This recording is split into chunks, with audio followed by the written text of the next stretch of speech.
Nasaan na kayo? Bakit ang tagal-tagal nyo? Kanina ko pa kayo hinihintay, dapat nandito na kayo kanina pa. Boss, nasundan kami. Itong kasama ko, lutang. Nakalimutang sara yung gate.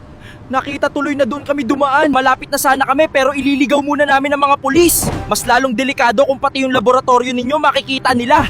Kapag ito nakita ng mga pulis, kahit nakakulong ako, kaya ko kayong hanapin. Huwag ninyong subukan. Sige, ihintayin ko kayo. Sabihan nyo ako pag malapit na kayo. Nakikita nyo pa ba yung helicopter? Oo, nasa likod natin. Suspect is spotted!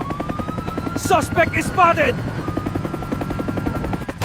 Padaan ang suspek sa mga gubat na kagubatan, natatakto, natatakpan ng lahat ng mga puno. Nahihirapan kaming makita ang suspek. Napakakapal na ng damo sa bahay ni tatay. Kung hindi lang sana ako baldado, dadamuhan ko sana. Katutukin nyo na, sigurado kong nandyan na yung kapatid mo. Excited ka na ba? Opo, Tay. Excited na akong makita ang aking kapatid. Hello, Kaberto!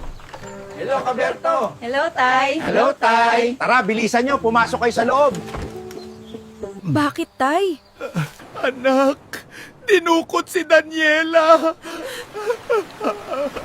Ang pumasok muna tayo sa loob, bilisan nyo. Huwag kayong ditong tumambay sa labas, delikado. Ito ang nangyari. Ginamit ni Daniela ang kanyang kapangyarihan dahil inabutan namin si Yamyam na nanghihina at tila mamamatay na. Kaya ginamit niya ang kanyang kapangyarihan. Pwede po pala yun. Simula ngayon, Tay, araw-araw kong susubukan ng aking kapangyarihan para pagalingin ka, para bigyan ka ng paa at kamay muli. Anak, sobrang delikado ang paggamit ng inyong kapangyarihan, lalo ikaw. Kung ngayon mo palang ito gagamitin, maaaring mapahamak ang iyong sarili. Kailangan mong makontrol ang iyong kapangyarihan. Sa lalong madaling panahon, hindi tayo titigil para hanapin ang iyong kakambal. Tay, patawarin niyo ako sa gulong nangyayari sa inyo. Hindi ko po kayo sinisisi at lalong-lalong hindi po natin hahayaan na mapahamak si Daniela. Hahanapin natin siya. Hanggang ngayon, puro sakripisyo pa rin pala ang inaabot ng aking anak. Akala ko pagdating ko dito ay masaya tayong lahat na magkikita-kita. Hindi tumitigil ang mga pulis para hanapin si Daniela. Pero hindi ko rin alam kung ano ang plano ng dumukot sa kanya. Most wanted daw sila. Tay, pwede ko bang subukang gamitin ang kapangyarihan ko sa'yo? Baka ka nga hindi natin alam. Maging epektibo kahit bata pa ako. Anak, may punto ang iyong tita. Pero may punto ka rin. Kasi hindi natin malalaman kung hindi natin susubukan.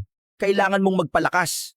Tay Larry, Sister Mina, malakas po si Daniel. Ilang beses niya na po akong pinagtanggol. Naniniwala ako na kaya niyang lagpasan ang lahat at kontrolin ang kanyang kapangyarihan. Sige anak, gamitin mo ang iyong kapangyarihan sa iyong tatay. Subukan natin. Ano man ang mangyari, nandito kami.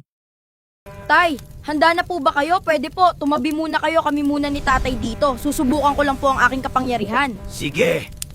Tay, humanda ka na. Hahawakan na kita.